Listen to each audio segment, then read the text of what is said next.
الحمد لله الحمد لله نحمده ونستعينه ونستغفره ونؤمن به ونتوكل عليه ونعوذ بالله من شرور أنفسنا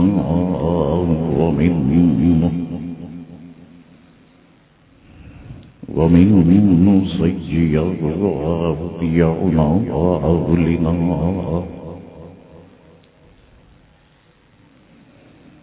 من يهده الله فلا مضل له ومن يضلله فلا هادي له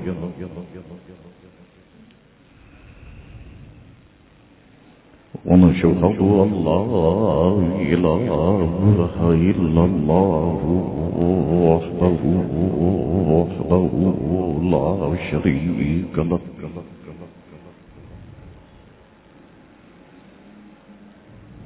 ونشهد أن سيدنا ومولانا محمدا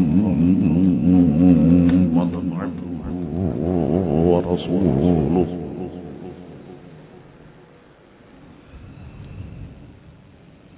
أرسله بالحق بشيرا ونذيرا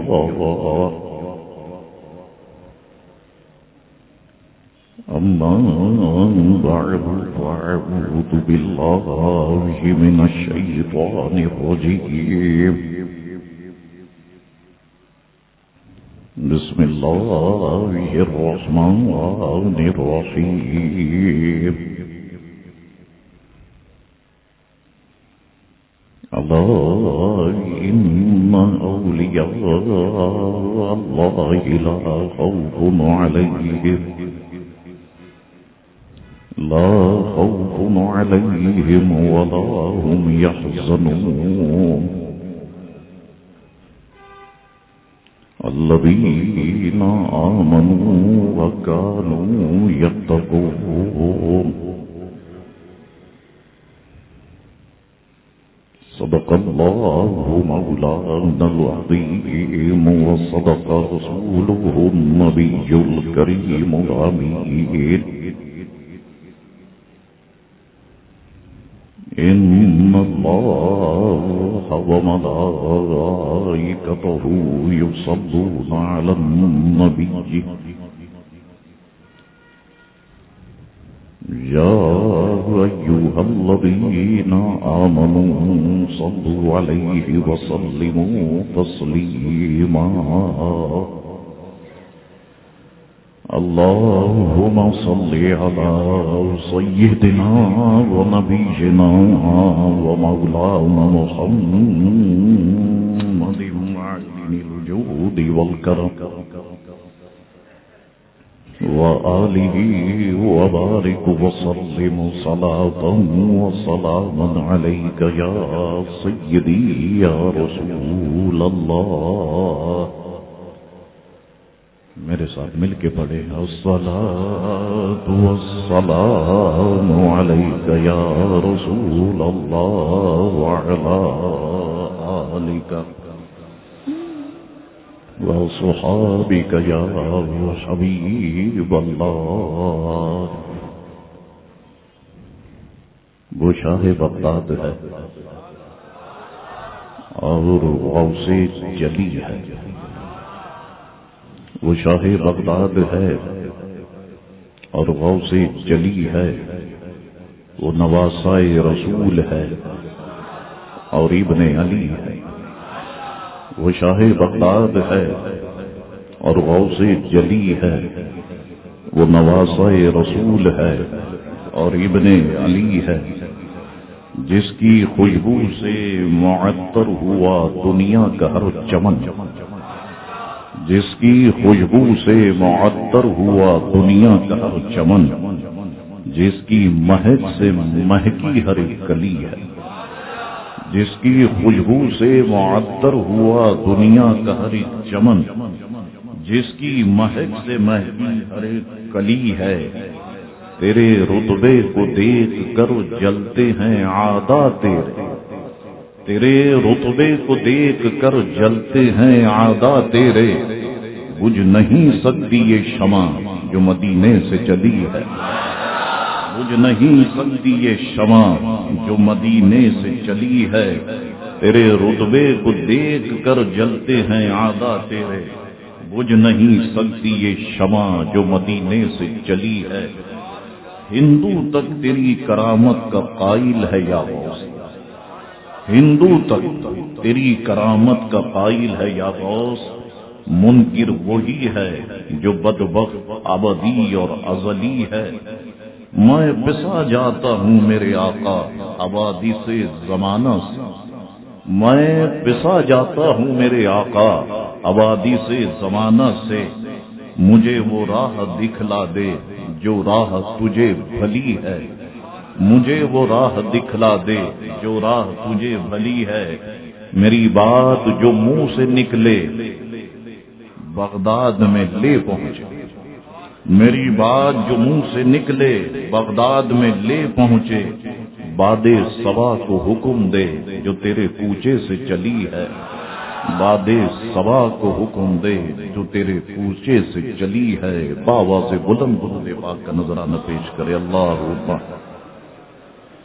صلی علی سیدنا و نبینا و مولانا محمد معدن الوجود والکرم والہ وبارک وسلم صلاۃ و سلام علیک یا سیدی یا رسول اللہ صلی اللہ علیہ وسلم۔ محترم حضرات، جب زمین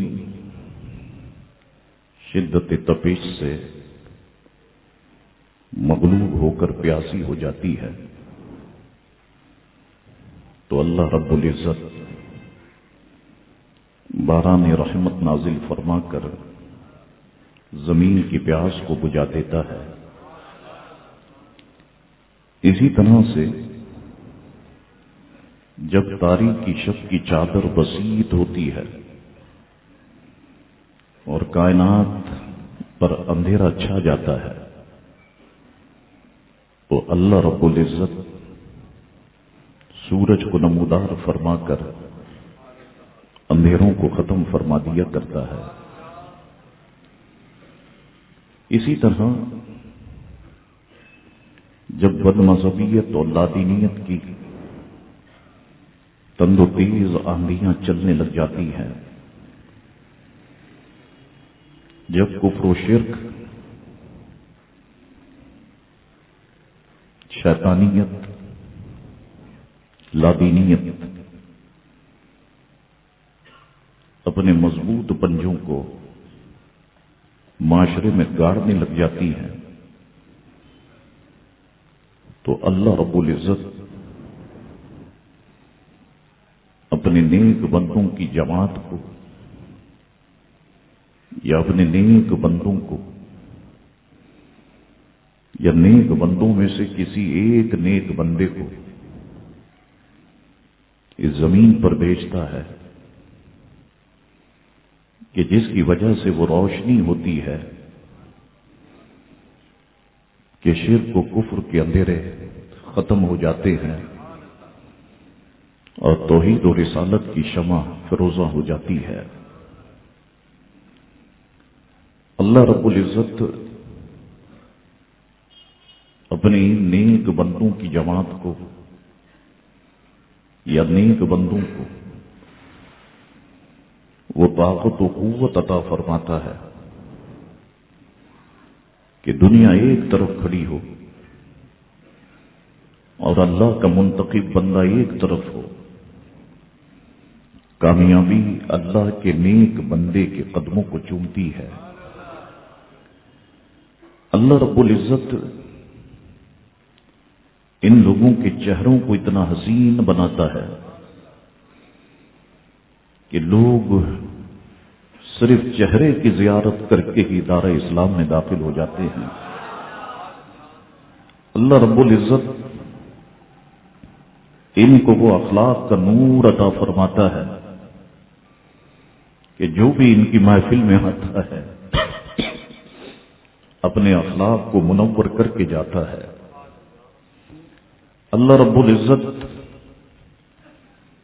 ان کے جسموں میں وہ خوشبو بساتا ہے کہ جو ایک بار سونگ لیتا ہے پھر بار بار اس کا من اس خوشبو کے سونگنے کے تجسس میں لگا رہتا ہے۔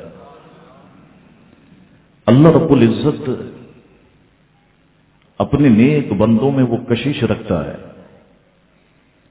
کہ لوگ سگوں سے زیادہ اللہ کے ان منتخب اور نیک بندوں سے محبت کرنے لگ جاتے ہیں کہ اپنے سگوں کی قبر پر سال میں ایک بار جاتے ہیں، لیکن اللہ والوں کی قبروں پر روزانہ مخلوق کا ہجوم ہوتا ہے۔ یہ جتنی باتیں میں نے کی ہیں، ایک حدیث شریف کا مفہوم ہے جس میں اس بات کو حضور جان کائنات صلی اللہ علیہ وسلم نے بالکل واضح فرما دیا۔ حضور علیہ السلام ارشاد فرماتے ہیں، حدیث کا مفہوم کچھ اس طرح سے ہے، فرماتے ہیں کہ جب اللہ رب العزت کسی بندے سے محبت فرماتا ہے تو جبریل سے فرماتا ہے، جبریل میں فلاں بندے سے محبت کرتا ہوں، تم بھی اس سے محبت کرو۔ تو حضرت جبریل امین اس بندے سے محبت کرنے لگ جاتے ہیں۔ پھر اللہ کے حکم سے جبریل امین آسمان والوں میں اعلان کرتے ہیں تو آسمان والے اس بندے سے محبت کرنے لگ جاتے ہیں۔ پھر اللہ کے حکم سے جبریل امین زمین والوں میں اعلان کرتے ہیں تو زمین والے اس بندے سے محبت کرنے لگ جاتے ہیں۔ اور میں آپ کو کہوں اپنی طرف سے کہ جب زمین والے کسی سے محبت کرتے ہیں تو ان کی محبت کا انداز جداگانہ ہوتا ہے۔ جب زمین والے کسی سے محبت کرتے ہیں تو کسی کو غوث اعظم کہہ کے پکارتے ہیں، کسی کو امام اعظم کہہ کے پکارتے ہیں، کسی کو دادا لاہوری کہہ کے پکارتے ہیں، کسی کو گنج شکر کہہ کے پکارتے ہیں۔ جب زمین والے کسی سے محبت کرتے ہیں تو زمین والوں کی محبت کا انداز بڑا مختلف ہوتا ہے۔ اللہ اکبر۔ اللہ رب العزت کے ایسے ہی منتخب بندوں میں سے ایک بندے ہمارے شیخ، ہمارے مرشد، ہمارے دلوں کا سکون، ہماری آنکھوں کا سرور، ہمارے روح کا چین، ہمارے مرشد پاک حضور غوث پاک رضی اللہ تعالیٰ عنہ کی ذات مسعود ہے۔ اللہ رب العزت نے حضور غوث پاک رضی اللہ تعالیٰ عنہ کو وہ بلندی، وہ مقام عطا فرمایا کہ جو حضور غوث پاک رضی اللہ تعالیٰ عنہ ہی کا حصہ ہے۔ ہم اہل سنت والجماعت اللہ رب العزت کے سارے نیک بندوں سے محبت کرنے والے لوگ ہیں، لیکن یاد رکھیں کہ اللہ کے محبوب بندے کے مقامات یہ اپنی اپنی جگہ پر ہیں۔ جو رتبہ، جو فضیلت، جو بلندی، جو عزتیں، جو کرامتیں، جو شرف، جو بزرگیاں اللہ رب العزت نے غوث پاک کو عطا فرمائی، وہ غوث پاک ہی کا حصہ ہے کہ حضور غوث پاک رضی اللہ تعالیٰ عنہ ابھی اس دنیا میں جلوگر نہیں ہوئے۔ زمین پر اس وقت جتنے اللہ کے ولی موجود تھے، قطب و ابدال موجود تھے، سب جانتے تھے کہ سادات کے گھرانے میں ایک ایسا بچہ پیدا ہوگا جو پیدا تو جیلان میں ہوگا، مسکن اس کا بغداد ہوگا، نام اس کا عبد القادر ہوگا، اور ایک وقت آئے گا کہ بغداد کے ہزاروں کے مجمع میں وہ منبر شریف پر رونق افروز ہوتے ہوئے فرمائے گا، قدمی ہذہ علی رقبۃ کل ولی اللہ، اے اللہ کے ولیوں سن لو، میرا یہ قدم تمام اولیاء کی گردنوں پر ہے، تو تمام اولیاء اللہ ادب کے ساتھ اپنی گردنوں کو جھکا کے عرض کریں گے کہ عبد القادر آپ کا قدم صرف ہماری گردنوں ہی پر نہیں ہے، بلکہ آپ کا قدم تو ہماری سروں اور ہمارے آنکھوں پر ہے۔ اللہ اکبر۔ حضور مفتی اعظم ہند مولانا مصطفیٰ رضا خان صاحب رحمت اللہ تعالی علیہ جھومتے ہوئے کہتے ہیں، یہ دل یہ جگر ہے، یہ آنکھیں یہ سر ہے، یہ دل یہ جگر ہے، یہ آنکھیں یہ سر ہے، جہاں چاہو رکھو قدم غوث اعظم۔ دل بھی تمہارا ہے، جگر بھی تمہارا ہے، آنکھیں بھی تمہاری ہیں، سر بھی تمہارا ہے، جہاں چاہو رکھو قدم غوث اعظم۔ جسم میں یہی چیزیں بڑی قیمتی ہیں، یہ دل بڑا قیمتی ہے، یہ جگر بڑا قیمتی ہے، یہ آنکھیں بڑی قیمتی ہیں، یہ سر بڑی قیمتی ہے، سر بڑا قیمتی ہے۔ مفتی اعظم ہند فرماتے ہیں لیکن میرے مرشد آپ کا قدم یہ ساری چیزوں سے زیادہ قیمتی ہے، تو یہ دل یہ جگر ہے، یہ آنکھیں یہ سر ہے، جہاں چاہو رکھو قدم غوث اعظم۔ وقت آئے گا کہ سادات کے یہاں ایک بچہ پیدا ہوگا جو پیدا تو جیلان میں ہوگا، مسکن اس کا بغداد ہوگا، اور ہزاروں کے مجمع میں فرمائے گا کہ میرا یہ قدم تمام ولیوں کی گردنوں پر ہے، سب اپنی گردنوں کو جھکا لیں گے۔ یہ بات میں نے ایسی ہوا میں نہیں کی، آئیے میں معتبر کتب سے چیدہ چیدہ باتیں جتنا وقت ہے اس میں عرض کرنے کی کوشش کرتا ہوں، اور پھر 11ویں شریف کی جو رات محفل ہوگی انشاءاللہ تعالی اس میں بھی بقیہ باتیں میں عرض کروں گا۔ ایک بزرگ گزرے جن کا نام حضرت ابو بکر بن حوار رضی اللہ تعالیٰ عنہ ہے۔ اللہ اکبر، بڑے مشہور بزرگ ہیں، اور ان کی کرامتوں میں یہ مشہور کرامت ہے کہ ایک رات حضرت سیدنا ابو بکر صدیق رضی اللہ تعالیٰ عنہ کی زیارت سے یہ مشرف ہوئے، تو حضرت ابو بکر صدیق رضی اللہ تعالیٰ عنہ نے اپنا خرقہ مبارکہ خواب میں انہیں پہنایا۔ جب یہ خواب سے بیدار ہوئے تو الحمدللہ خرقہ مبارکہ ان کے بطن پر موجود تھا۔ ان کا یہ ارشاد اہل علم نے اپنی کتب میں ذکر فرمایا کہ فرمایا کرتے تھے کہ جو 40 بدھ مسلسل میری قبر کی زیارت کرے گا وہ جہنم سے آزاد ہوگا۔ کہتے ہیں کہ آج بھی یہ قول بھی ان کا بہت مشہور ہے کہ جو میرے روزے میں داخل ہو گیا اس کو آگ نقصان نہیں پہنچائے۔ علماء فرماتے ہیں آپ کی یہ کرامت آج بھی موجود ہے کہ آپ کی قبر کے پاس گوشت اور مچھلی نہ پک سکتی ہے نہ بھونی جا سکتی ہے۔ قلائد الجواہر بڑی مشہور کتاب ہے، نیٹ پہ سرچ کیجئے گا۔ قلائد الجواہر میں حضرت شیخ محمد سبکی رحمت اللہ تعالی علیہ فرماتے ہیں کہ میں نے اپنے مرشد حضرت سیدنا ابو بکر بن حوار رضی اللہ عنہ کی زبان ناز سے سنا۔ اب یہ بزرگوں کی باتیں میں دھیمے دھیمے انداز میں آپ کے سامنے رکھتا ہوں، لیکن اپنی زبانوں کو سبحان اللہ اور ماشاءاللہ سے تر رکھتے جائیے۔ شیخ محمد سبکی فرماتے ہیں کہ میں نے اپنے مرشد حضرت شیخ ابو بکر بن حوار رضی اللہ عنہ کی زبان سے سنا، اللہ کے ولیوں کی زندگی بڑی عجیب ہوتی ہے لوگوں، یہ جس وقت ان پر ایک کیفیت طاری ہوتی ہے تو پھر نگاہوں کے سامنے سے سارے پردے ہٹ جاتے ہیں، پھر وہ مستقبل ان کے سامنے بالکل ایسے دکھائی دینے لگ جاتا ہے کہ انسانی عقل جب سنتی ہے تو حیران ہو جاتی ہے۔ ایک روز کیفیت طاری ہوئی اور فرمانے لگے محفل میں، سنو لوگوں، میں تمہیں بتاتا ہوں، عراق میں اوتاد کی تعداد 8 ہوگی، میں تمہیں اوتاد کے آج نام بھی بتا دیتا ہوں جو آئیں گے۔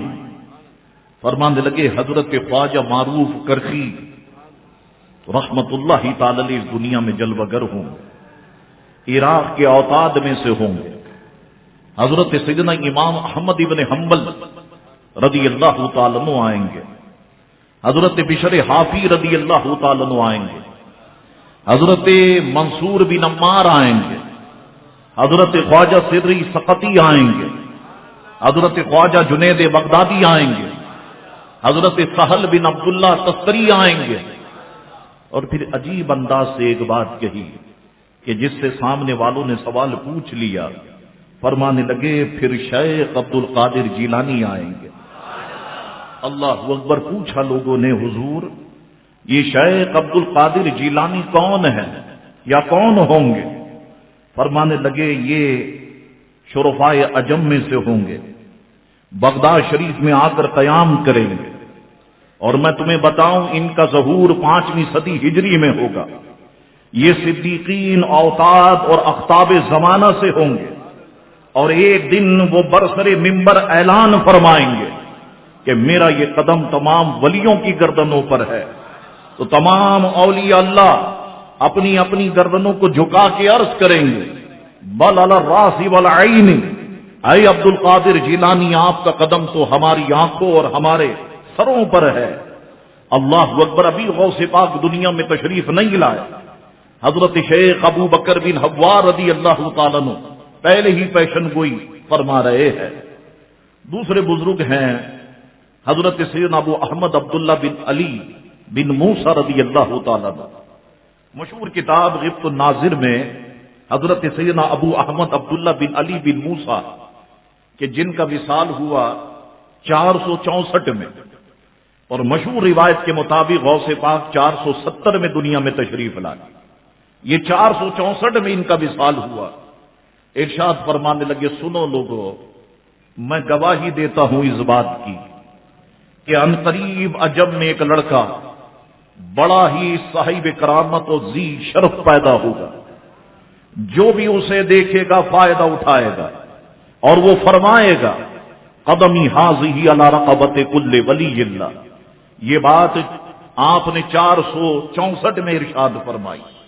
تیسرے بزرگ حضرت سیدنا شیخ عقیل سنجی رحمت اللہ تعالی علیہ ہیں۔ غبط الناظر ہی میں یہ بات موجود ہے کہ شیخ عقیل سنجی رحمت اللہ علیہ سے کسی نے سوال کیا کہ حضور ہمیں یہ فرما دیں کہ اس زمانے کا قطب کون ہے؟ تو ارشاد فرمایا کہ اس زمانے کے قطب مدینہ منورہ میں پوشیدہ ہیں، سوائے اولیاء اللہ کے کوئی انہیں نہیں جانتا۔ پھر اچانک سرزمین عراق کی جانب اشارہ کر کے فرمایا آپ نے اس طرف سے ایک اجمی نوجوان ظاہر ہوگا، وہ بغداد شریف میں آ کر واز کہے گا، ان کی کرامتوں کو ہر خاص و عام جان لے گا، وہ قطب زمانے سے ہوگا، اور فرمائے گا قدمی حاضی علی رقبت کل ولی اللہ۔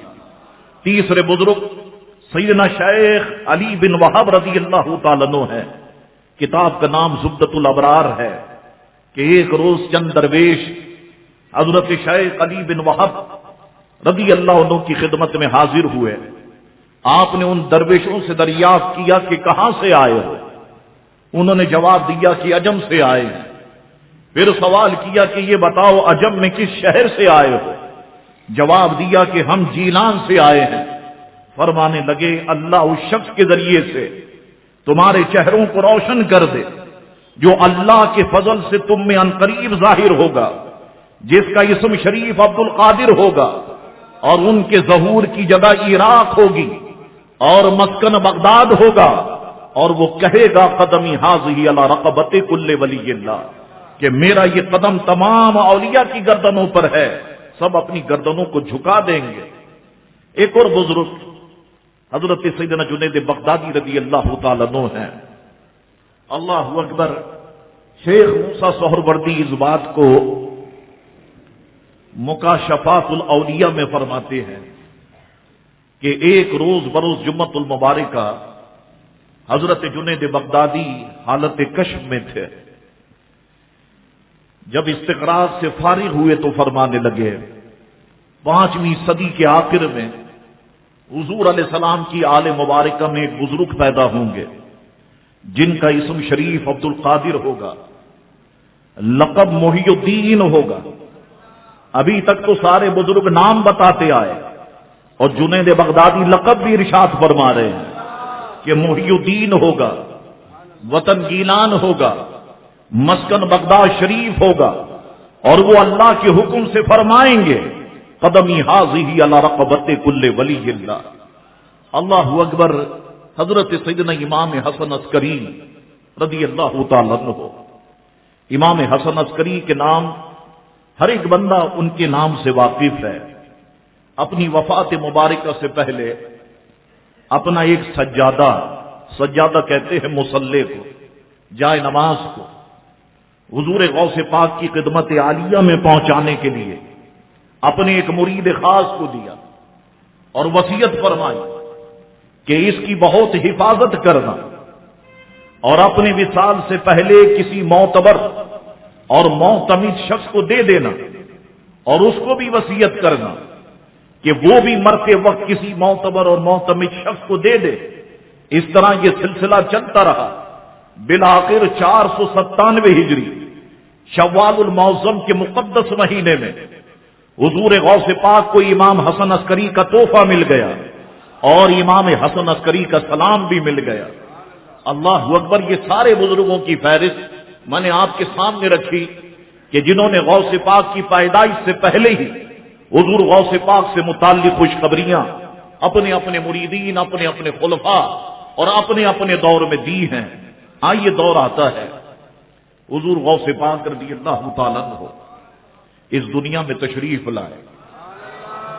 ابھی آپ مدرسے میں تعلیم حاصل کر رہے ہیں، داخلہ لیا آپ نے، پڑھنے میں آپ مصروف ہیں، تو اس وقت شہرہ تھا تاج العارفین ابو الوفا محمد کاکیس رضی اللہ تعالیٰ عنہ کا۔ تھوڑا میں ان سے متعلق آپ کو بتاتا ہوں۔ تاج العارفین ابو الوفا محمد کاکیس رضی اللہ تعالیٰ عنہ عراق کے سید المشائخ اور امیر اولیاء میں سے ہیں۔ ان کے مریدوں میں 17 ملکوں کے بادشاہ شامل تھے۔ 17 ملکوں کے بادشاہ تھے جو آپ کے جھنڈے کے نیچے ادب کے ساتھ چلا کرتے تھے۔ اللہ اکبر۔ ایک بزرگ گزرے شیخ عزاز رحمت اللہ تعالی علیہ، ایک رات خواب میں حضور علیہ السلام کی زیارت سے مشرف ہوئے تو عرض کی یا رسول اللہ صلی اللہ علیہ وسلم، آپ تاج العارفین ابو الوفا محمد کاکیس کے بارے میں کیا ارشاد فرماتے ہیں؟ حضور نے فرمایا اس شخص کے بارے میں میرا قول کیا پوچھتے ہو؟ وہ تو ان لوگوں میں سے ہے کہ جن کے سبب سے میں قیامت کے دن فخر کروں گا کہ ایسے ایسے باکمال لوگ اللہ نے میری امت میں رکھے ہوئے ہیں۔ اللہ اکبر۔ 12 رجب المرجب 417 ہجری میں پیدا ہوئے، 20 ربیع الاول 501 ہجری کو بغداد کے شہر میں وفات پائی۔ ابو غوث پاک رضی اللہ تعالیٰ کے طالب علمی کا زمانہ ہے، اور شہرت ہے تاج العارفین ابو الوفا محمد کاکیس کے خطبات کی، ان کی واعظ و نصیحت کی، ان کی محفل کی، کہ وہ جب واعظ و نصیحت فرماتے ہیں تو خلقت کا ہجوم ہوتا ہے، علمی نقطے وہ بیان فرماتے ہیں۔ اب دور طالب علمی ہے حضور غوث پاک کا۔ چند ساتھیوں نے کہا کہ عبد القادر، ہم نے بڑی ان کی تعریف سنی ہے۔ چند ساتھیوں نے کہا کہ ہم گئے بھی ہیں، بڑی مخلوق ہوتی ہے، آپ بھی چلے۔ حضور غوث پاک رضی اللہ تعالیٰ عنہ ایک دن تیار ہو گئے اور اپنے طالب علم ساتھیوں کے ساتھ تاج العارفین کی محفل میں آ گئے۔ جہاں جگہ ملی وہاں پر آپ رونق افروز ہو گئے، اور محفل کے آداب میں سے یہ چیز بڑی اہمیت رکھتی ہے کہ جہاں جگہ مل جائے بس وہاں بیٹھ جاؤ۔ لوگوں کے کندھوں کو پھلانگنا، کود کود کر کے آنا، یہ محفل کے آداب کے خلاف ہوتا ہے۔ حضور غوث پاک ابھی کم عمر ہیں، 18 سال کی قریب عمر شریفہ ہے، بیٹھ گئے۔ تاج العارفین ابو الوفا محمد کاکیس واعظ و نصیحت ارشاد فرما رہے ہیں، اللہ کے ولی کی خوشبو کو اللہ کا ولی پہچانتا ہے، اللہ کے ولی کو اللہ کا ولی ہی جانتا ہے کہ یہ اللہ کا ولی ہے، میں اور آپ نہیں پہچان سکتے۔ اللہ اکبر. تاج العارفین کی دوران واعظ و نصیحت نظر پڑ گئی حضور عبد القادر جیلانی پر. جیسے ہی نظر پڑی اپنا درس دینا روک دیا, خاموش ہو گئے. اب محفل پر ویسے ہی سناٹا تھا. اب سارے لوگ محو حیرت ہیں. اکابر علماء مشائخ محفل میں موجود ہے. یہ کیا ہو گئے آج تاج العارفین کو؟ رک گئے. پھر فرمانے لگے, لوگوں وہ بچہ جو ابھی محفل میں آ کر کے بیٹھا, سفید لباس سفید امامہ شریف باندھے, اس بچے کو کھڑا کرو اور محفل سے نکال دو. حضور غوث پاک رضی اللہ تعالیٰ عنہ فرماتے ہیں, لوگوں نے مجھے کھڑا کیا اور محفل سے نکال دیا. فرماتے میں کبیدہ خاطر نہیں ہوا, میرا دل نہیں ٹوٹا, میں مایوس نہیں ہوا. میں دوبارہ گھوم کر ادھر آ کر کے بیٹھ گیا. تاج العارفین درس دے رہے تھے, پھر مجھے دیکھا تو رک گئے. فرمانے لگے, لوگوں یہ بچہ جو پہلے ادھر تھا اب ادھر آ گیا, اسے کھڑا کرو اور محفل سے نکال دو. فرماتے ہیں ایسا 3 بار میرے ساتھ ہوا, لیکن میرا دل نہیں ٹوٹا. میں پھر محفل میں آ کر کے بیٹھ گیا. تاج العارفین فرمانے لگے, لوگوں اس بچے کو اب کھڑا کر کے میرے سامنے لے کر کے آؤ. اب لوگ محو حیرت ہے, عجیب بچہ ہے. 3 بار محفل سے نکالا, پھر آ گیا. اب لگتا یہ ہے کہ کوئی ڈانٹ پڑے گی. کہ لاؤ لوگوں اس بچے کو میرے سامنے لاؤ, یہ ایسے نہیں مانے گا. حضور غوث پاک فرماتے ہیں, مجھے تاج العارفین کے سامنے پکڑ کے پیش کر دیا گیا. تاج العارفین ممبر پر رونق افروز تھے, تو ممبر سے نیچے اترے, اور نیچے اترنے کے بعد میری پیشانی کو چومنے لگ گئے. اب لوگ تو اور حیران ہو گئے. پھر فرمانے لگے, لوگوں سنو, ابھی ہمارا بڑھاپا ہے اور اس کا بچپنا ہے, لیکن ہماری نگاہیں دیکھ رہی ہیں کہ ہمارے بعد بغداد کا قطب یہی ہوگا, اور وقت آئے گا ایک بار اسی بغداد میں ممبر شریف پر بیٹھ کر یہ کہے گا, قدمی حاضی علی رقبت کل ولی اللہ, میرا یہ قدم تمام اولیاء کی گردنوں پر ہے. سارے اولیاء اللہ اپنی گردنوں کو جھکا لیں گے. یہ وہ بچہ ہے لوگوں, اسے 3 بار محفل سے اس لیے نکالا کہ اسے غور سے دیکھ لو, ہمارے بعد قطب یہی ہوگا.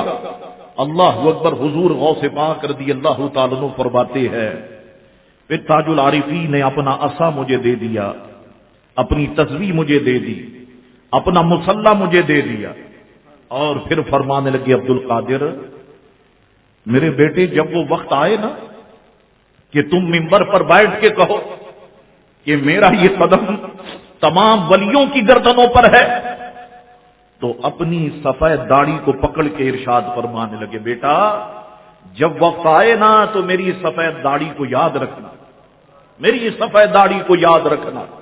اللہ اکبر. پھر فرمانے لگے, تاج العارفین فرمانے لگے, بیٹا عبد القادر, ہر مرغ بولے گا چپ ہو جائے گا, مگر تمہارا مرغ قیامت تک بولتا رہے گا. یعنی معنی اس کا یہ ہے کہ علماء فرماتے ہیں کہ پیارے تمہارا سلسلہ قیامت تک چلتا رہے گا, تمہارا ذکر قیامت تک جاری رہے گا. ہر مرغ بول کے چپ ہو جائے گا, تمہارا سلسلہ چلے گا, تمہارا نام چلے گا, تمہارا دور چلے گا. اللہ اکبر. یہ بات تاج العارفین نے حضور غوث پاک رضی اللہ تعالیٰ عنہ سے ارشاد فرمائی. تو اللہ رب العزت نے جو بلندیاں, مقامات, جو شرف حضور غوث اعظم کو عطا فرمایا, وہ حضور غوث پاک ہی کا حصہ ہے. حضور غوث پاک رضی اللہ تعالیٰ عنہ, یہ بھی میں آپ کو بتاؤں کہ خاندان میں اکیلے اللہ کے ولی نہیں تھے. حضور غوث پاک رضی اللہ تعالیٰ عنہ کا پورا خاندان الحمدللہ یہ ولایت کی کان ہے. غوث پاک خود اللہ کے ولی ہے, غوث پاک کی اہلیہ اللہ کی ولی ہے, ولیاں ہیں. غوث پاک کے شہزادے اللہ کے ولی ہیں. غوث پاک کے والدین لو, نانا نانی لو, دادا دادی لو یا پھوپھی لو, سب کے سب یہ اللہ کے اولیاء میں شامل ہے، اللہ کی ولیوں میں شامل ہے، اللہ کے ولیوں میں شامل ہے۔ حضور غوث پاک کی پھوپھی کا ذکر کیا کابر علماء نے کہ جن کا نام عائشہ تھا، کہتے ہیں مستجاب الدعوات تھی، جو دعا کرتی تھی اللہ کی بارگاہ میں مقبول ہوتی تھی۔ ایک مرتبہ جیلان میں بارش نہیں ہو رہی تھی، لوگوں نے نماز استسقاء ادا کی لیکن بارش ہو کے نہیں دے رہی۔ کچھ لوگ آئے، نماز استسقاء سے جب فارغ ہو گئے تو کچھ نے کہا کہ اس علاقے میں اللہ کی نیک بندی رہتی ہیں عائشہ، چلو ان سے دعا کرواتے ہیں، سنا ہے کہ جو دعا کرتی ہیں وہ قبول ہوتی ہے۔ اب لوگ غوث پاک کی پھوپھی کے پاس آ گئے اور آن کے کہا کہ آپ اللہ کی ولیہ ہیں، آپ دعا کریں، ہم نے سنا ہے کہ آپ جو دعا کرتی ہیں دعا قبول ہوتی ہے۔ اب اللہ والوں کا طریقہ لوگوں بڑا عجب ہوتا ہے، عجبی چال چلتے ہیں دیوان گانے عشق، آنکھوں کو بند کرتے ہیں دیدار کے لیے۔ اللہ اکبر۔ وہ ایک بزرگ تھے نا، وہ ایک نوجوان ان کے پاس آ گیا، عرض کی حضور آپ نے مجھے پہچانا؟ فرمایا ہاں پہچان لیا، ہم نے 1 سال پہلے تمہارا نکاح پڑھایا تھا۔ جی حضور میں وہی ہوں۔ فرمایا کس لیے آئے ہو؟ کہا حضور نکاح نامہ گم ہو گیا ہے، ایک جگہ دکھانا ہے، بڑی ضرورت پڑ گئی ہے، اب نکاح نامہ نہیں مل رہا ہے۔ وہ بزرگ مسکرائے اور مسکرا کے فرمانے لگے اگر تم ہمیں مٹھائی کھلا دو گے تو تمہارا نکاح نامہ تمہیں مل جائے گا۔ اب وہ محو حیرت ہے، میں پریشانی کے عالم میں، اور بزرگ کہتے ہیں کہ مٹھائی کھلا دو تو نکاح نامہ مل جائے گا۔ پریشان تھا، مٹھائی کی دکان پہ پہنچا۔ آج بھی آپ کراچی میں اگر خشک مٹھائی لینا چاہیں، برفی لینا چاہیں، بیسن کے لڈو لینا چاہیں، لانڈی کورنگی لیاقت آباد میں ان علاقوں کی بات کر رہا ہوں، وہ کاغذ کو پھاڑتے ہیں اور اوپر 2-4 برفی کے پیس رکھ دیتے ہیں۔ لے آیا، کہا حضور مٹھائی لے آیا ہوں۔ فرمایا اچھا یہ 1-2 آدمی انہیں کھلاؤ۔ انہوں نے تھوڑی تھوڑی کھائی، کہا حضور بچ گئی ہے۔ فرمایا تم کھاؤ۔ اس نے کھائی، کہا حضور بچ گئی ہے۔ کہا لاؤ کاغذ سمیت ہمیں دے دو۔ لی آپ نے مٹھائی کھائی، مٹھائی ختم ہو گئی۔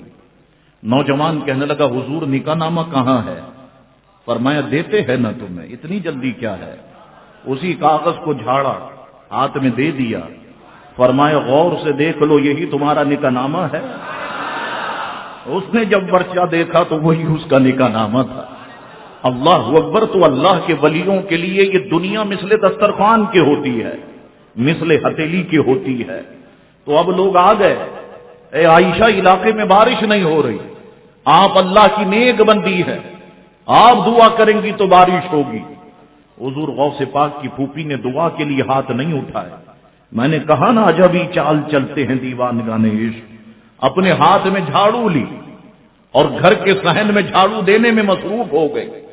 لوگ حیران ہیں، خواتین بتا رہی ہیں اندر سے کہ وہ تو جھاڑو دے رہی ہیں، کہ ہم تو دعا کرانے آئے اور وہ جھاڑو دے رہی ہے۔ انہیں کیا پتا کہ معاملات کیا ہوتے ہیں۔ جھاڑو دینے کے بعد جھاڑو کو ایک کونے میں رکھا، اب دونوں ہاتھ دعا کے لیے اٹھا دیے۔ عرض کرتی ہے مولا جھاڑو دینا میرا کام تھا، چھڑکاؤ کرنا تیرا کام ہے۔ بس یہ کہنا تھا کہ گیلان میں بارش شروع ہو گئی۔ تو غوث پاک تنہا خاندان میں اکیلے اللہ کے ولی نہیں ہے، حضور غوث پاک کا پورا خاندان یہ ولایت کی کان ہے۔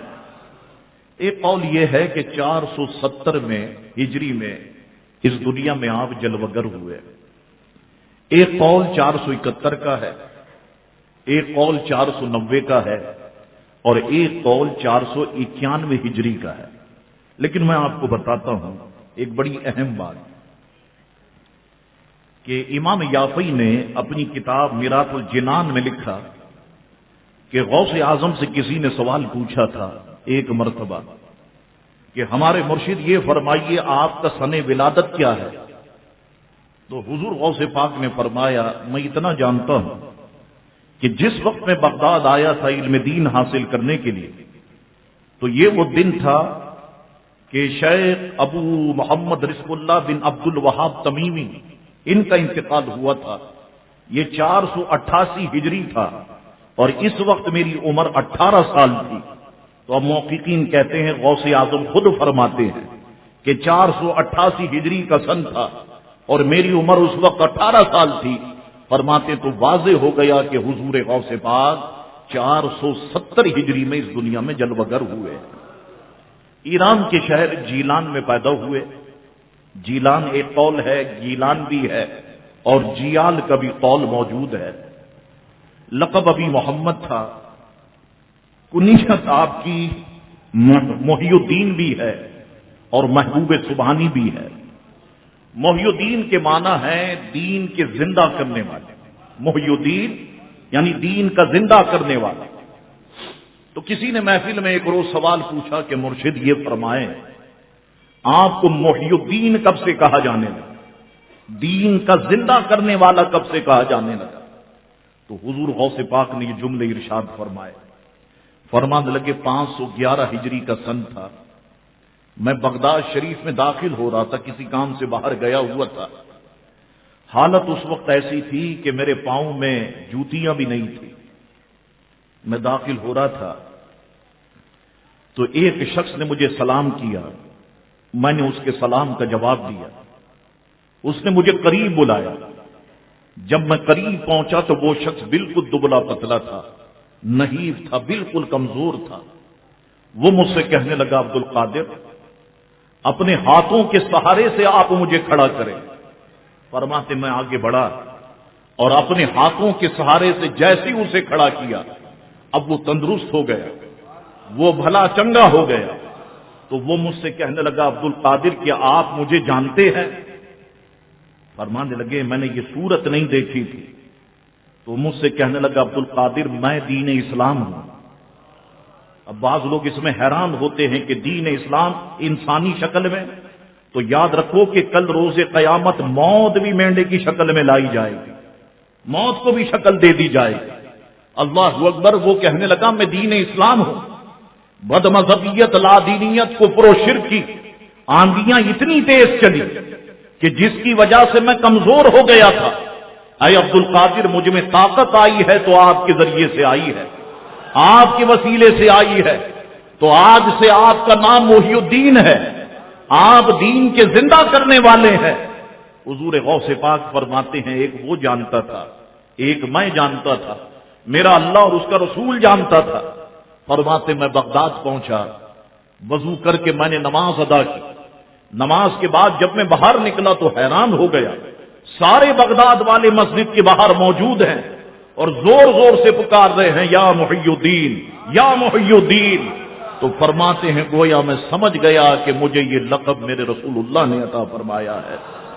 تو فرماتے ہیں ایک محی الدین ہے اور دوسرا محبوب سبحانی ہے.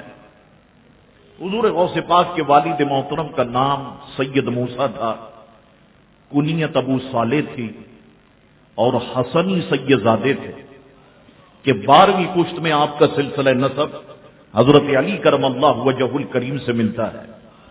والدہ مہربان کا نام فاطمہ تھا اور آپ حسینی سید زادی تھی اور 15ویں پشت میں آپ کا سلسلہ نسب حضرت علی کرم اللہ وجہ الکریم سے جا کر کے ملتا ہے. حضور غوث پاک اس دنیا میں جلوہ گر ہوئے. آپ کے والد محترم سید موسیٰ فرماتے ہیں میں نے رات مشاہدہ فرمایا کہ حضور علیہ الصلوۃ والسلام بیمہ صحابہ کرام اور ائمۃ الہدیٰ کے میرے گھر میں جلوہ گر ہے اور حضور فرما رہے ہیں کہ سید موسیٰ اللہ نے جو تمہیں بیٹا عطا فرمایا یہ بہت مبارک ہے، یہ میرا بھی محبوب ہے، میرے رب کا بھی محبوب ہے. جیسے میری شان نبیوں رسولوں میں ہے تم دیکھنا تمہارے بیٹے کی شان ولیوں میں ہوگی. کہتے ہیں یہ خوشخبری حضور علیہ السلام نے سنائی اور میں نے مشاہدے سے یہ ساری باتیں جانی. اب دیکھیں یہ بات کتابوں میں لکھے ہوئے ہے. غوث پاک رضی اللہ عنہ کی پوری سیرت، پوری حیات طیبہ الحمدللہ کتاب میں موجود ہے. حضور غوث پاک جب پیدا ہوئے تو شب ماہ رمضان المبارکہ تھی، یعنی دوسرے دن پہلا روزہ تھا۔ اللہ اکبر، آپ کی والدہ مہرباں فرماتی ہیں جس دن روزہ ہوا نا دوسرے دن، تو عبد القادر جیلانی میرے بیٹے نے سحری کے وقت دودھ پیا اور پورا دن دودھ نہیں پیا، اور جب مغرب کی اذان ہونے لگی تو اس وقت میرا دودھ پیا۔ ایک دن ہوا، 2 دن ہوئے، اب میں سمجھ گئی کہ میرے بیٹے عبد القادر جیلانی روزہ رکھتے ہیں۔ فرماتے ہیں کہ سال آ گیا، مطلع بر آلود تھا، چاند دکھائی نہیں دیا۔ لوگ میرے پاس آئے اور آ کے کہنے لگے، اے فاطمہ یہ بتائیے کہ آپ کے بیٹے عبد القادر نے رات آپ کا دودھ پیا تھا؟ تو میں نے کہا کہ سحری کے وقت سے لے کر ابھی تک میرا دودھ نہیں پیا۔ کہتے تحقیق کی گئی تو پتہ چلا کہ اس دن پہلا روزہ تھا۔ پھر پورے جیلان میں یہ بات مشہور ہو گئی کہ شریفوں کے یہاں پہلے سیدوں کو شریف کہا جاتا تھا، اب سیدوں نے شریف نام ہی ہٹا دیا۔ ایسے ایسے شریف پیدا ہو گئے کہ اللہ کی پناہ ہے، سارا پاکستان لوٹ کے کھا گئے، اور نام کے آگے وہی شریف ہے، تو اب سیدوں نے بھی شریف کا لفظ ہٹا دیا کہ ہماری بدنامی ہوگی۔ لیکن پہلے میں آپ کو بتاؤں کہ سیدوں کو شریف کہا جاتا تھا۔ علاقے میں یہ بات مشہور ہو گئی کہ شریفوں کے یہاں ایک ایسا بچہ پیدا ہوا ہے کہ جو ماہ رمضان میں بھی روزے رکھتا ہے۔ اللہ اکبر، غوث اعظم جب اس دنیا میں تشریف لائے، حیران کن بات یہ ہے کہ اس وقت والدہ محترمہ کی عمر شریفہ 60 سال تھی۔ 60 سال یہ عورت کی وہ عمر ہوتی ہے کہ عموماً اس میں بچہ پیدا ہونے کے چانسز ختم ہو جاتے ہیں۔ اور میں آپ کو بتاؤں کہ جب تک خاتون کو، عورت کو مینسز آتے ہیں، اس وقت تک بچہ ہونے کے چانسز ہوتے ہیں، اور یہ عمر ایسی ہوتی ہے کہ جب مینسز ختم ہو جاتے ہیں۔ اللہ اکبر، لیکن غوث پاک رضی اللہ تعالیٰ عنہ اس وقت جلوہ گر ہوئے کہ جب عمر شریفہ 60 سال تھی۔ اللہ اکبر، دوسری بات میں آپ کو بتاؤں، جب غوث پاک جیلان میں پیدا ہوئے تو اس دن پورے جیلان کے اندر لڑکے ہی پیدا ہوئے، کوئی لڑکی پیدا نہیں ہوئی۔ جب حضور علیہ السلام اس دنیا میں آئے نا 12 ربیع الاول شریف پیر کے دن صبح صادق کے وقت، اس وقت بھی پوری دنیا میں لڑکے ہی پیدا ہوئے تھے، کوئی لڑکی پیدا نہیں ہوئی۔ تو یہاں پر بھی لڑکے ہی پیدا ہوئے، کوئی لڑکی پیدا نہیں ہوئی۔ ہو سکتا ہے کسی کے ذہن میں یہ سوال آ جائے، آپ کے یا جو مجھے نیٹ پر سن رہے ہیں میری مائیں بہنیں، یہ سوال آ جائے کہ لڑکی پیدا کیوں نہیں ہوئی شاہ صاحب؟ کیا لڑکی سے معاذ اللہ نفرت ہے؟ کیا ہے معاملات یہ؟ حضور کے یہاں تو خود شہزادیاں پیدا ہوئی، حضور تو سیدہ سے محبت فرماتے تھے، یہ وجہ کیا؟ اس میں حکمت کیا؟ بات یہ تھی دور جاہلیت میں لڑکی پیدا ہوتی تھی، وہ لڑکیوں کا پیدا ہونا معاذ اللہ منحوس سمجھتے تھے، اور لڑکیوں کو زندہ زمین میں دفن کر دیتے تھے۔ لڑکا پیدا ہوتا خوشی ہوتی، اور لڑکی پیدا ہوتی ہر گھر میں غم ہوتا۔ قدرت نے فیصلہ فرمایا محبوب دنیا میں جلوہ گر ہوں گے، ہر گھر میں لڑکا ہی پیدا ہوگا کہ محبوب کی آمد ہے، ہر گھر خوشیاں منائے۔ اللہ اکبر، یہ وجہ تھی کہ بیٹے ہی پیدا ہوئے،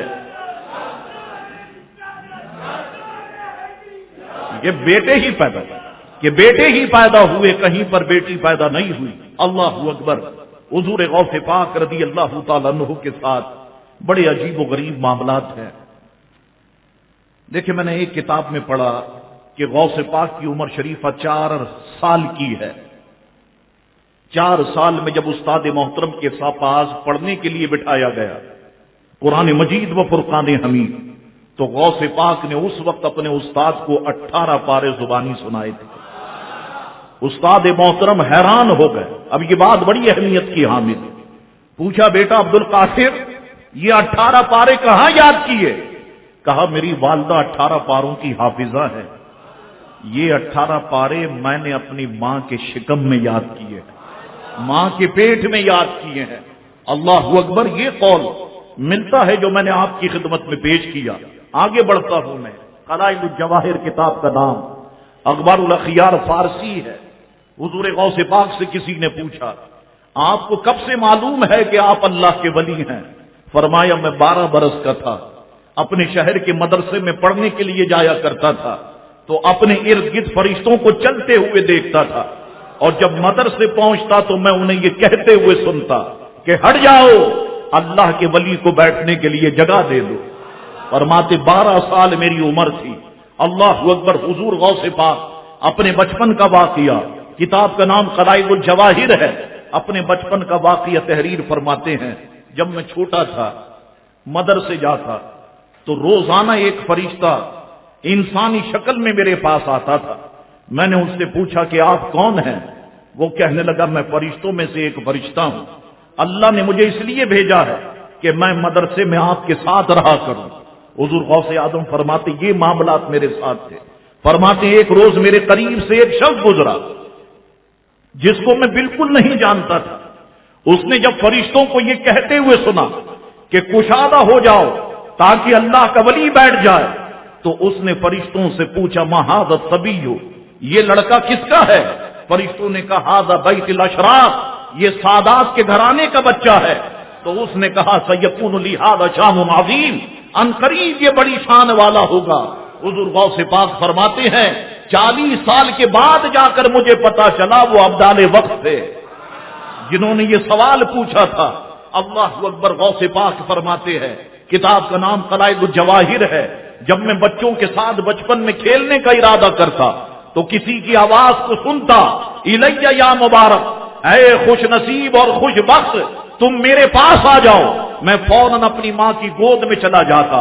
جب ابتدائے جوانی میں مجھ پر نیند غالب آتی، میرے کانوں میں آواز آتی عبد القادر اللہ نے تمہیں سونے کے لیے پیدا نہیں کیا ہے، رہے پابند احکام شریعت ابتدائی سے، نہ چھوٹا شیر خواری میں بھی روزہ غوث اعظم کا، الیہ یا مبارک آتی تھی صدا خلوت میں، یہ تھا دربار الہی میں رتبہ غوث اعظم کا۔ اللہ اکبر۔ حضور غوث پاک رضی اللہ تعالی شیخ محمد قائد فرماتے ہیں حضرت محبوب سبحانی نے ہم سے فرمایا، اب یہ ساری باتیں جو مرشد نے فرمائی میں بیان کر رہا ہوں۔ فرماتے ہم سے فرمایا کہ حج کے دن بچپن میں مجھے ایک مرتبہ جنگل کی طرف جانے کا اتفاق ہوا اور میں ایک بیل کے پیچھے پیچھے چل رہا تھا۔ اس بیل نے میری طرف دیکھ کے کہا عبد القادر تم کو اس کاموں کے لیے پیدا نہیں کیا ہے۔ میں گھبرا کر گھر لوٹا کیونکہ بیل نے گفتگو کی، تمہیں اس کام کے لیے پیدا نہیں کیا۔ میں گھبرا گیا، گھر کی طرف لوٹا، اپنے گھر کی چھت پہ چڑھ گیا۔ فرائیت الناس واقفین بعرفات، تو میں نے اپنے مکان کی چھت پر عرفات کے میدان کو دیکھ لیا۔ اللہ اکبر کے لوگ وہاں پر کھڑے ہوئے ہیں۔ پھر میں اپنی والدہ کی خدمت میں آ گیا۔ اللہ اکبر۔ غوث پاک فرماتے ہیں جب اپنی والدہ کے پاس آیا، میری والدہ نے مجھے سینے سے لگا لیا اور میں نے کہا کہ میری ماں آپ مجھے اللہ کے راستے میں وقف کر دے اور مجھے بغداد جانے کی اجازت مرحمت فرمائے تاکہ میں وہاں جا کر علم دین حاصل کروں اور صالحین کی زیارت کروں۔ اللہ اکبر۔ آپ نے مجھ سے اس کا سبب دریافت کیا۔ میں نے بیل والا واقعہ سنایا، آنکھوں میں آنسو آ گئے۔ میری والدہ نے 80 دینار جو میرے والد ماجد کی وراثت تھے میرے پاس لے آئی، ان میں سے 40 دینار لے لیے اور 40 دینار میں نے اپنے بھائی سید ابو احمد کے لیے چھوڑ دیے۔ آپ نے میرے 40 دینار میری گدڑی میں سی دیے اور مجھے بغداد جانے کی اجازت مرحمت فرمائی۔ آپ نے مجھے ہر حال میں راست گوئی اور سچائی کو اپنانے کی تاکید فرمائی اور جیلان کے باہر تک مجھے الوداع کہنے کے لیے تشریف لائیں اور مجھے فرمان لگی اے میرے فرزند ارجمن، میں تجھے محض اللہ کی رضا اور خوشنودی کی خاطر اپنے پاس سے جدا کرتی ہوں، اب مجھے تمہارا منہ قیامت ہی کو دیکھنا نصیب ہوگا۔ یہ کلمات میری والدہ نے ارشاد فرمائے۔ میں قافلے میں شامل ہو گیا اور قافلہ بغداد شریف کی طرف رواں دواں تھا۔ غوث پاک فرماتے ہیں ہمدان پہنچے نا ہم، ڈاکو آ گئے، چاروں طرف سے ڈاکو آ گئے اور ڈاکوؤں نے قافلے کو گھیر لیا، لوٹ مار کا بازار گرم کیا، کسی کے پاس کوئی چیز نہیں چھوڑی۔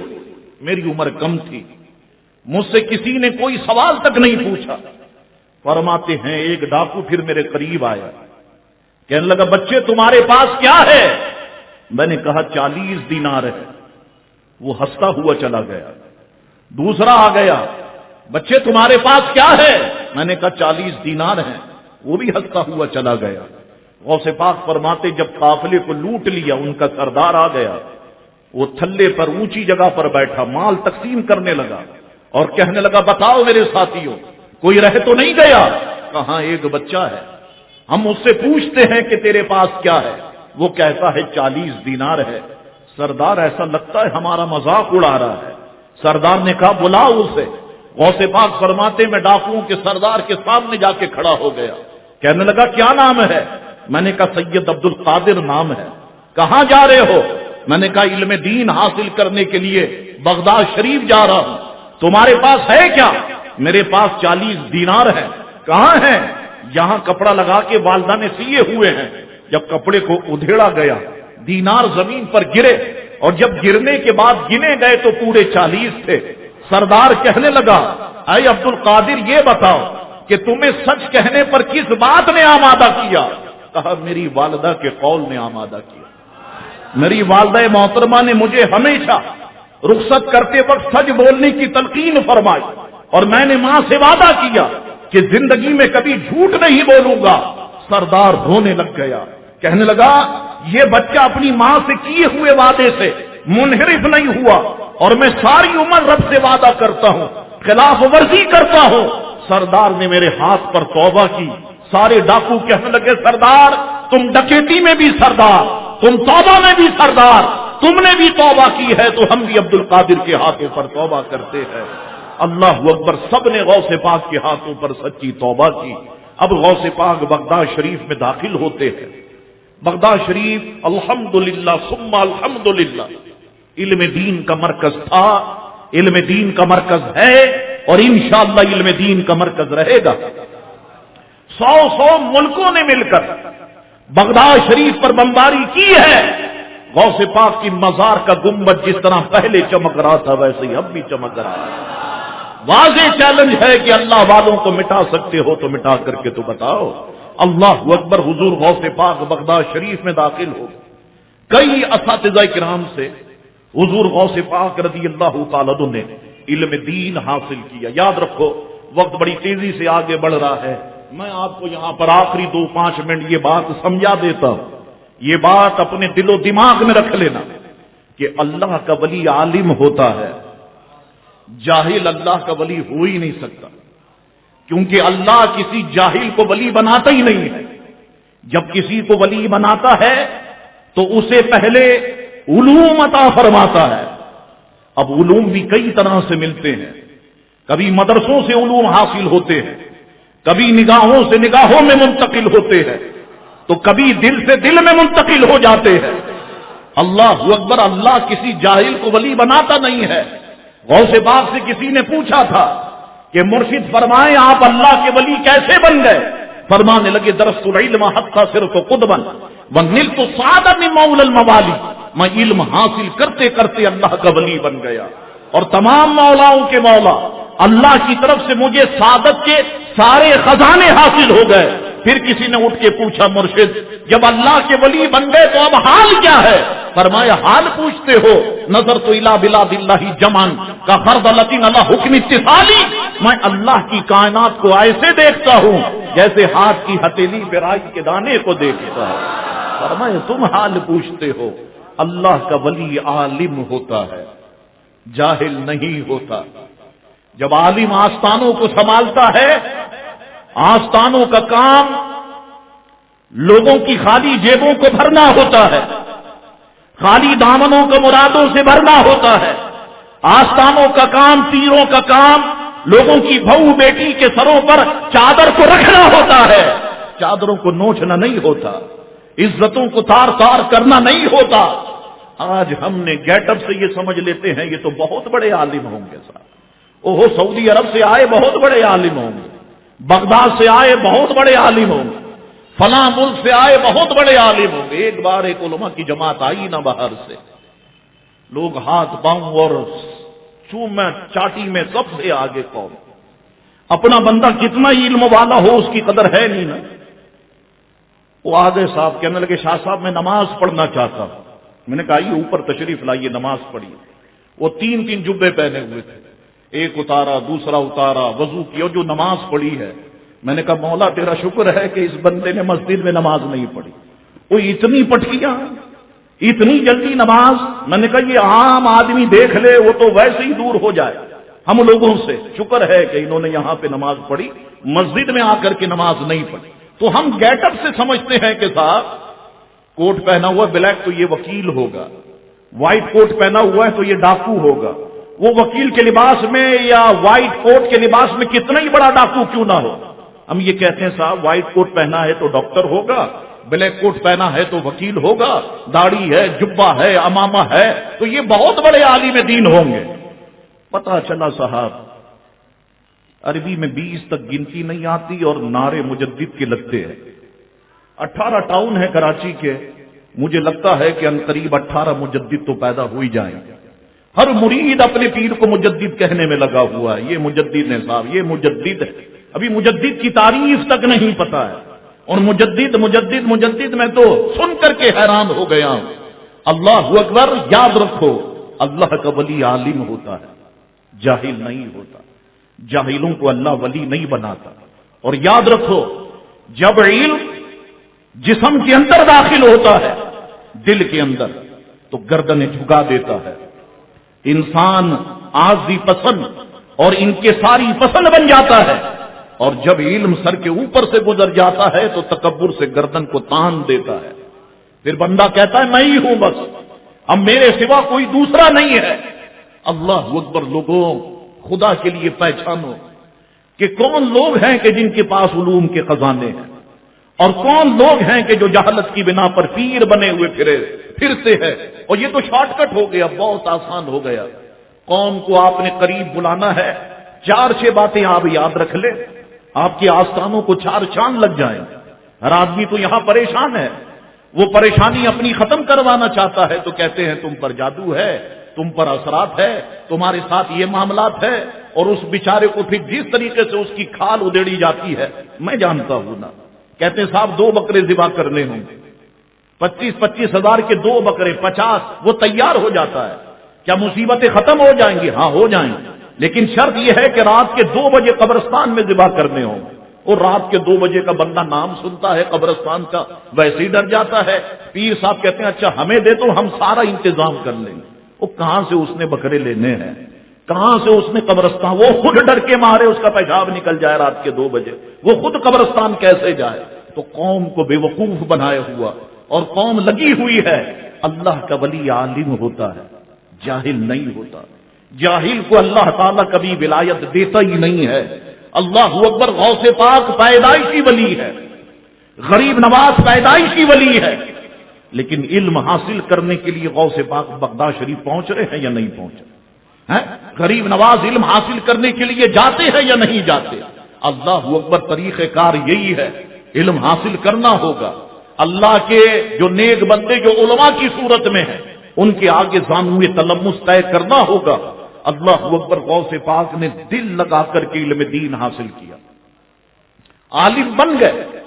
اب ایک آخری بات میں آپ کو بتاؤں، بندہ کتنا ہی بڑا عالم کیوں نہ بن جائے، مفتی کیوں نہ بن جائے، محدث کیوں نہ بن جائے، یہ سسٹم ایسا ہے کہ جب تک اللہ کے ولی کے ہاتھ میں ہاتھ نہیں دے گا بندہ کامیاب نہیں ہو سکتا. مولانا روم کا نام کس نے نہیں سنا؟ مولانا روم کا نام علمی دنیا کی بلندیوں کو چھوتا ہے. مولانا روم کے حجرے میں آ گئے ایک دن شمس تبریز رضی اللہ تعالیٰ عنہ. مولانا کی کتابوں کو دیکھا، حجرے کو دیکھا، کتابیں کتابیں، انبار ہی انبار. کہنے لگے یہ چیز مولانا یہ کیا ہے؟ اب مولانا کا نام روب دبدبا. کہنے لگے تو نمی دانم ای قالت. بابا جی تم نہیں جانتے یہ قال ہے، یعنی وہ ہے جو ہم نے پڑھایا ہے. شمس تبریز سمجھ گئے کہ مولانا کو لگتا ہے کتابوں پر بڑا تکبر ہے. شمس تبریز اس وقت تو چلے گئے، 4-6 دن کے بعد پھر آ گئے. دیکھا مولانا حجرے میں نہیں ہے، ساری کتابیں نکالی. مولانا جس تالاب کے پاس، جس حوض کے پاس بیٹھ کے وضو کرتے تھے ساری کتابیں اس میں ڈبو دی. اب شاگردوں نے دیکھا تو حیران ہو گئے. شمس تبریز کو پکڑ لیا، مولانا کو خبر کر دی. حضور وہ تو سارا علم پانی میں چلا گیا. اب کتابیں تو اس دور میں لکھی جاتی تھی نا، پرنٹ تو نہیں ہوتی تھی، یا کمپیوٹر، لیپ ٹاپ، تمہاری USB ڈیٹا بینک کچھ بھی نہیں تھا، گوگل اکاؤنٹ کہ اس میں آپ رکھ دیں تو دوسرا پرنٹ نکل آئے، کچھ نہیں تھا۔ اب مولانا روم آئے، جب دیکھا کتابیں پانی میں، وہ بھی سر پکڑ کے بیٹھ گئے، کہنے لگے بابا جی تم نے یہ کیا کر دیا، ساری کتابیں تم نے پانی میں ڈال دی۔ فرمان لگے مولانا صبر رکھو، آپ کی ساری کتابیں نکال کر میں آپ کو دیتا ہوں۔ کہا کیسے؟ وہ تو گیلی ہو گئی، وہ تو ختم ہو گئی۔ فرمایا یہ تو تم دیکھ رہے ہو نا، ہماری نگاہیں تو کچھ اور دیکھ رہی ہیں۔ شمس تبریز نے بسم اللہ الرحمن الرحیم پڑھا، حوض میں ہاتھ ڈالا، ایک کتاب نکال کے باہر، دوسری باہر، تیسری باہر۔ کہا مولانا دیکھ لو۔ مولانا نے کتاب ہلائی، مٹی نکل رہی تھی، پانی نہیں نکل رہا تھا۔ کتابیں پانی میں رہنے کے باوجود سوکھی کی سوکھی تھی۔ اب مولانا کی پیشانی پر ایک عجب آثار پیدا ہو گئے، کہنے لگے یہ چیز بابا جی یہ کیا ہے؟ کہا تم نے کہا تھا نا تم نمی دانمی قالت، تم نہیں جانتے یہ قال ہے۔ فرمایا ای حالت، یہ ہمارا حال ہے۔ کہا حضور اب تو وہی جاننا ہے جو آپ کا حال ہے۔ پھر دنیا نے دیکھا کہ شمس تبریز آگے آگے اور مولانا روم ہاتھ باندھ کے پیچھے پیچھے۔ اللہ اکبر۔ تو یاد رکھو کہ بندہ کتنا ہی بڑا عالم کیوں نہ بن جائے، لیکن اللہ کے ولی کے ہاتھ میں ہاتھ دینا پڑتا ہے۔ حضور غوث پاک کا نام میں نے آپ سے کہا پیدائشی ولی ہے، لیکن حضرت ابو سعید مخزومی رحمت اللہ تعالی علیہ کے مبارک ہاتھوں پر غوث پاک نے بھی بیعت کی۔ لوگ مجھ سے پوچھتے ہیں دنیا میں شاہ صاحب یہ غوث پاک کے مرشد جو ابو سعید مخزومی ہیں ان کا مقام کیا ہے؟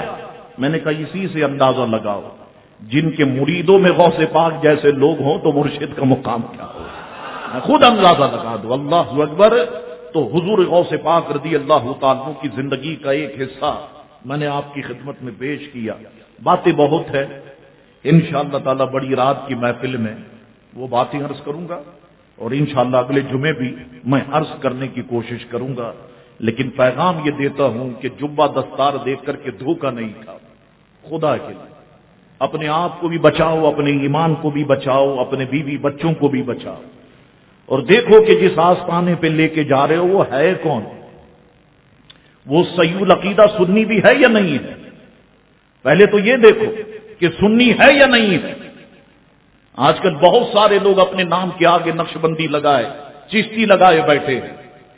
مجھے تو اورنگی ٹاؤن تو پیروں کا قبرستان لگتا ہے، ہر گلی کے اندر بابا بھٹکے شاہ، بابا پتہ نہیں کون کون سے شاہ اورنگی ٹاؤن میں بھرے ہوئے، اور لانڈی کورنگی کے اندر بھرے ہوئے۔ مریدین تو سارے نماز پڑھ رہے ہیں، پیر صاحب آپ نماز کیوں نہیں پڑھتے؟ ہم دل ہی میں نماز پڑھ لیتے۔ مریدین تو سارے روزے رکھے ہوئے، پیر صاحب روزے کیوں نہیں رکھتے؟ ہم دل ہی میں رکھتے ہیں۔ تو پیر صاحب دل ہی دل میں شادی کیوں نہیں کر لیا آپ نے؟ دل ہی دل میں بچے پیدا کیوں نہیں کر لیا آپ نے؟ ایک تماشا لگایا ہوا تو دیکھو کہ جن کے ہاتھ سے مرید ہونے جا رہے ہو وہ بارشرہ ہے یا نہیں، صوم و صلات کا پابند ہے یا نہیں، اور یہ دیکھو کہ وہ سنی ہے بھی یا نہیں، اور سنی اگر بنا پھرتا ہے تو اپنے میں سے ہے یا نہیں ہے، یہ بھی تو دیکھو۔ اور آپ کہیں صاحب پتہ کیسے چلے یہ اپنا ہے یا نہیں ہے؟ اب تو دو نام لینے ہوں گے، ایک نام حضرت امیر معاویہ رضی اللہ عنہ کا ہے، دیکھو دل میں امیر معاویہ کی محبت ہے یا نہیں ہے، اگر امیر معاویہ کی محبت ہے تو اپنا ہے۔ دیکھو نام لو اس کے سامنے اعلی حضرت امام اہل سنت کا، اگر چہرہ خوشی سے کھل اٹھے تو سمجھ جاؤ کہ اپنا ہے، اگر چہرہ مرجھا جائے سمجھ جاؤ کہ اپنوں کے نام پر دھوکہ دینے کے لیے آیا ہے۔ اللہ اکبر۔ اب تو یہ معاملات ہیں، اللہ تبارک و تعالی بس ہم سب کے ایمان کی حفاظت فرمائے، ہمارے عقائد و نظریات کی اللہ تبارک و تعالی حفاظت فرمائے۔ سالانہ 11ویں شریف کی محفل بروز اتوار نماز عشاء کے فوراً بعد اس مسجد میں منعقد ہوگی۔ دوسرا مسجد کے چندے کے لیے کارکنان جھولیاں لے کر آپ کے سامنے حاضر ہیں، بڑھ چڑھ کر کے آپ اس مسجد کی تعمیر میں بھی حصہ لیجئے۔ اللہ تعالیٰ میرا آپ کا ہم سب کا حامی و ناصر ہو۔ وآخر دعوانا ان الحمد للہ رب العالمین۔